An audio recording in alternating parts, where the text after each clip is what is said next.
Today is June 8th, 2022, and we're filming from the Three Sisters Historical Museum. Thank you. I'm Adora Hitchcock, and I was one of the 8 children born between Morris Hitchcock and Phil Hitchcock. 7 of us were adopted.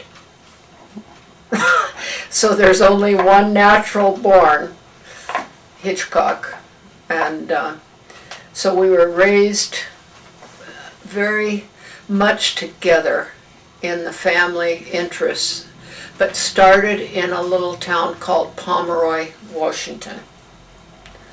And then they eventually started moving to Sisters, Oregon, and began to find out how to live here and be employed. And that is when the beginning of the sawmill time was here, and was already started in outer communities like Lapine and some of the little smaller towns than even Sisters, because people had come to like gold in California, it was logging and timber here.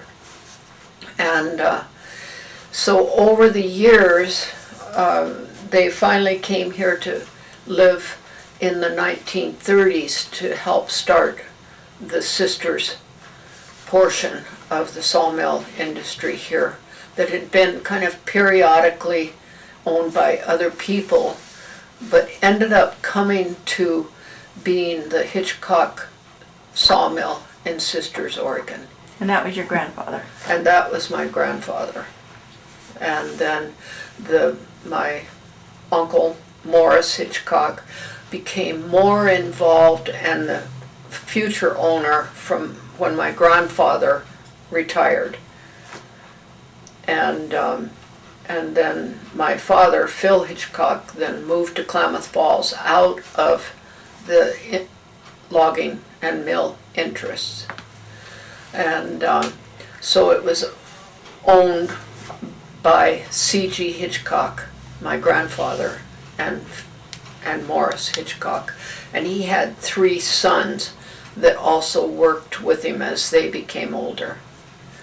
And so they lived here until they moved in 1952 out of Sisters.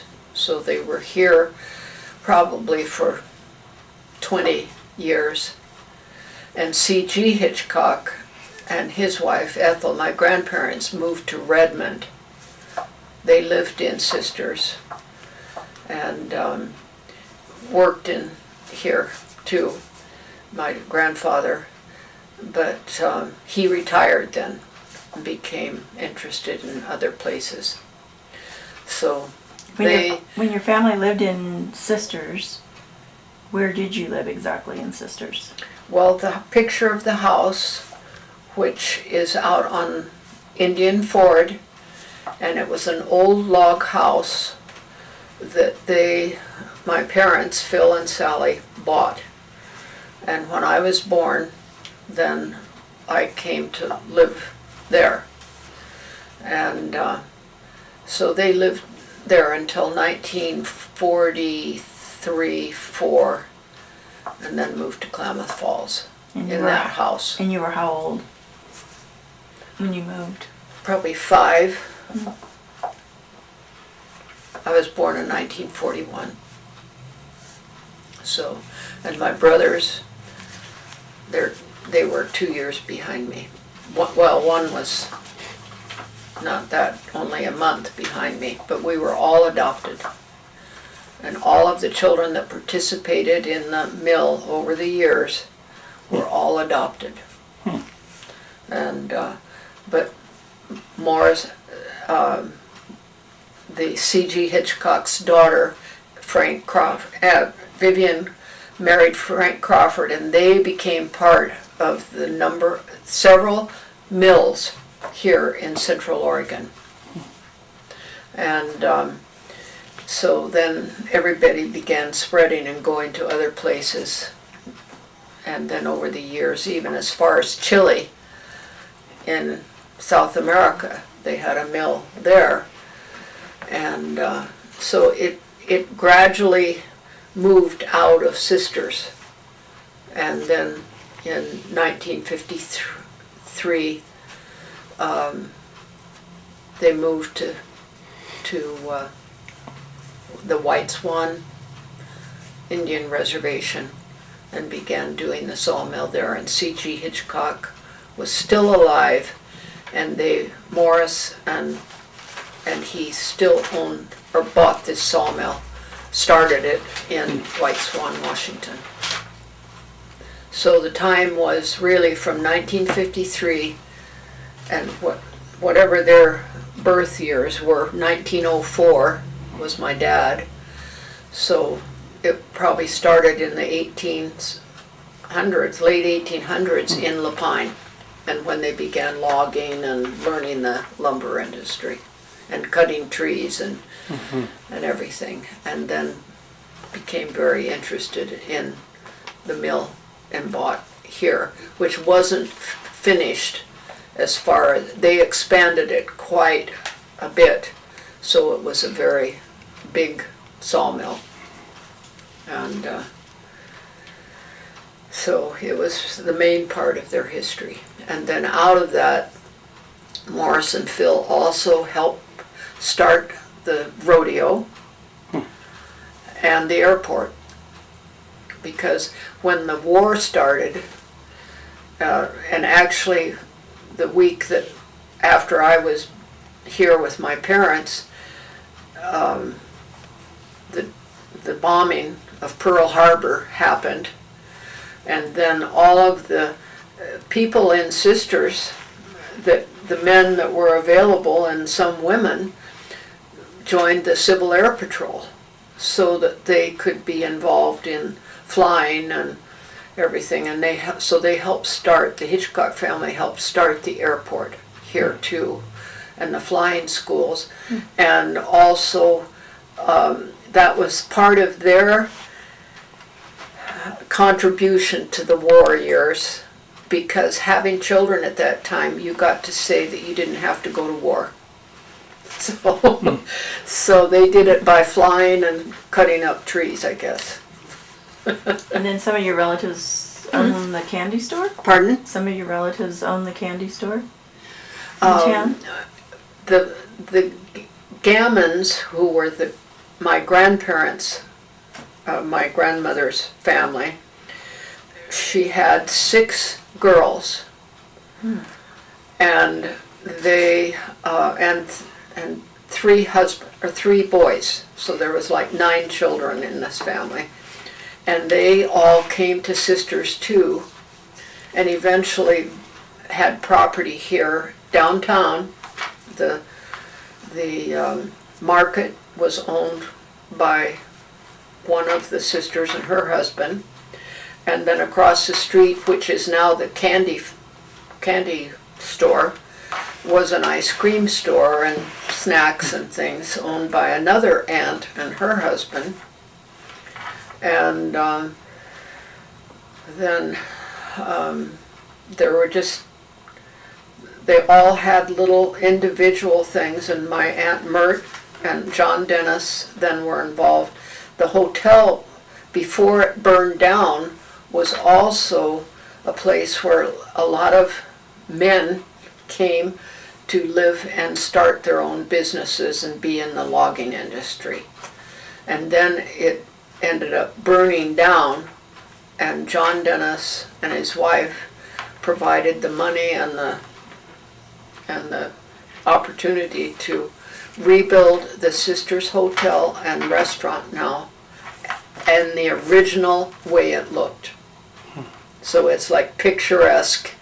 You think it's been here forever, and I don't know the year that it's in this book that you're welcome to read, but the whole town was integrated into their lives in the way of the churches, food, food, I think, must have been quite a part of it, because even when we were young children, and later we got to come and have ice cream cones when they still owned the place, and then the place down here where the bakery is, but they didn't own that. They just liked to go and eat out of it. So but the hotel was a major part of the town's social life, Sure. and like apartments, but today, which we don't have downtown. And so, but in 1953, Morris and my Uncle Morris and my grandfather moved to White Swan, Washington, and that was the end of their history here in the sawmill and in Sisters. So, And then there's a Hitchcock cabin at Five Pines. yes, Bill Willets in his lodge at Five Pine named two of his cabins. One is John Dennis's cabin, and the other is the Hitchcock cabin. And so it was nice that I was invited to stay there this last weekend in the Hitchcock cabin. So it was nostalgic and historical that, you know, it was a wonderful time in Sisters. From the time I can remember it, even when I didn't live here, but the history and coming back and being in the houses and the things that that they helped create and sustain, it was a part of my history, a big part of it. So, Nice. Do you have any other questions? Where was the mill located there? it was down, you know where the roundabout is now on the highway. Okay. And if you go back into town towards, is it Pine Street? That where the you could go all the way down to the mill from there. Oh. But now it has new houses in it. And so I don't know how, if those houses have reached actually as far as the mill, but I don't think so. So it was behind that area where those houses are now, I see. and down the highway more, Okay. but not near. You had to drive into the area. Okay. You think there's anything left of it out there, or is I it all? don't think so. I don't think so. I read that it was dismantled by Brooks Galen. Oh, When they took ownership, they dismantled it all. oh. The picture over here where all of those employees were, what does it say the year was on this? That's the mill there, huh? This was 1937, Okay. and this is Morris Hitchcock, and this is Phil Hitchcock, and a Crawford, my aunt's son, and then Richard, the older son, and then C.G. Hitchcock, who was the original owner, is right here.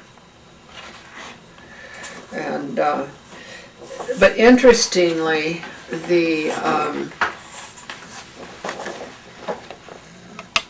some crew members, when they moved the mill to White Swan, or they bought the mill in White Swan, several employees from this mill went to White Swan when it was started there, a little bit after.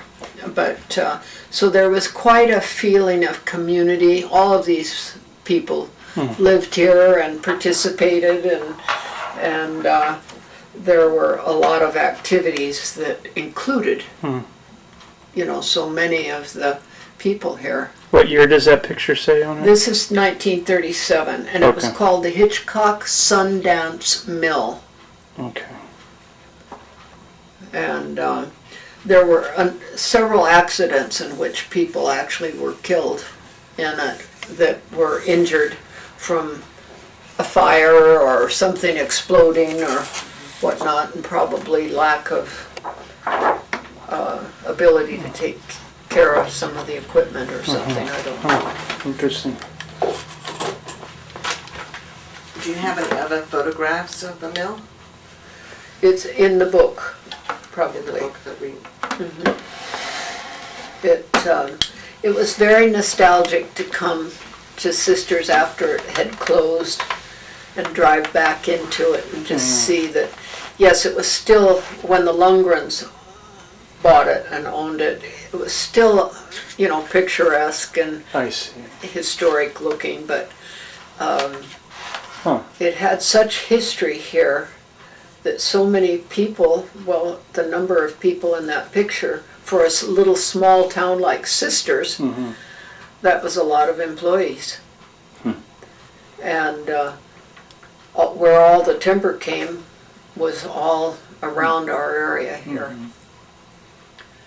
And but there was such a feeling of community with how everyone was here, and history, the nostalgia around it, and so the people coming to visit Sisters and everything, it was a very meaningful situation. And now it looks kind of like when people are coming here, like they're thinking, well, now what am I looking for? But when it was in those days, you knew what you were looking for and where it would be and who would be running it.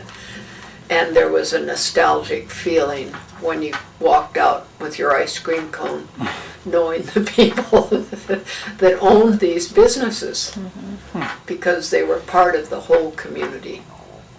And so it's very shocking to go into some of the stores today and you know, it didn't have any of that continuity feeling. And but it was a wonderful place to live and begin life for people and share life, because particularly the Hitchcock family that I knew and remember, it always included other people, not just family. It was people who are in our history from here.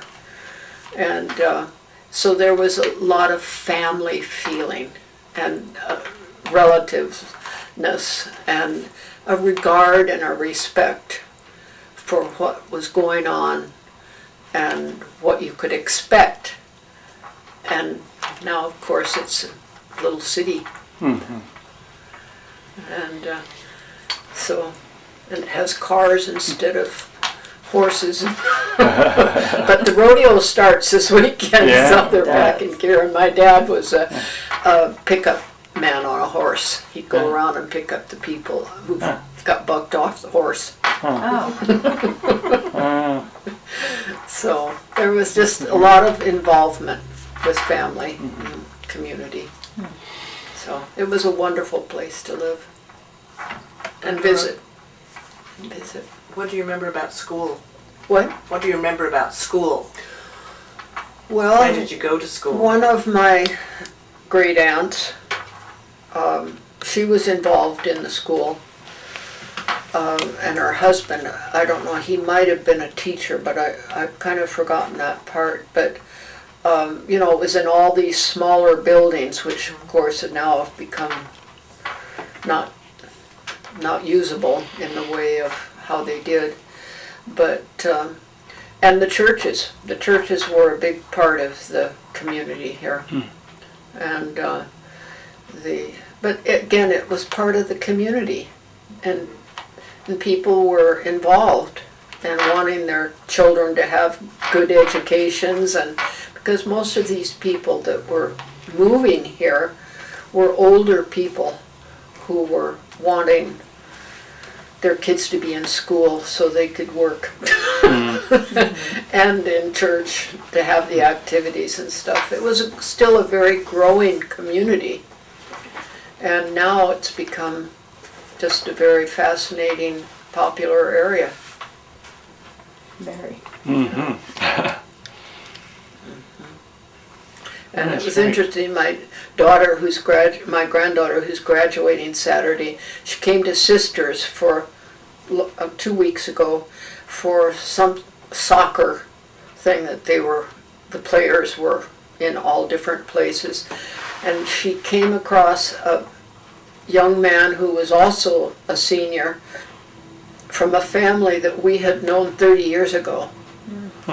And here she was, a senior, and then this young man was, my daughter's friend's son.